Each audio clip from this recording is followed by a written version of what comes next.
Alors, Madame Pascale Semet.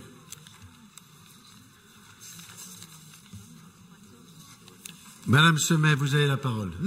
Oui, monsieur le Premier vice-président. Beaucoup de choses ont déjà été dites par le biais de ces amendements sur le sujet qui nous préoccupe dans cette délibération. Vous annoncez effectivement la couleur d'entrée de jeu, puisqu'il s'agit bien de passer d'une stratégie de former pour insérer à une stratégie où l'on insère pour former. J'ai envie de vous dire, tout est dit. Votre approche, et vous m'en excuserez d'être aussi peut-être triviale, du problème des décrocheurs nous paraît, enfin à notre groupe du moins, assez simpliste.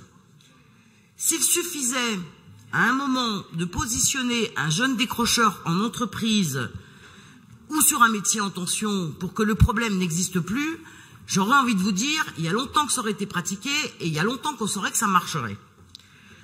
Je ne vous surprendrai donc pas en vous disant que cette nouvelle politique en faveur des jeunes décrocheurs, notre groupe ne la partage pas. D'abord parce que la remise en emploi ou en formation de ces jeunes ne peut se faire, et je dis bien ne peut se faire, que si un travail en amont sur les causes de leur décrochage a été réalisé.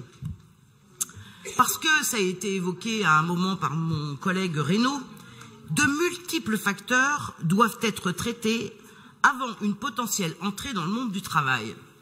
Et j'en veux pour preuve, il aurait été de bon ton que, avant d'écrire ce rapport, nos deux vice-présidentes aillent voir, mais je ne doute pas qu'elles le savent, ce qui se passe aujourd'hui dans un certain nombre de chantiers d'insertion ou autres, où nous sommes les témoins, et je peux vous en parler parce que je préside moi-même une association de ce genre, du nombre de jeunes qui ont décroché, où il faut réapprendre les savoir-vivre, les savoir-être, les savoirs de base, avant simplement penser de les envoyer en formation.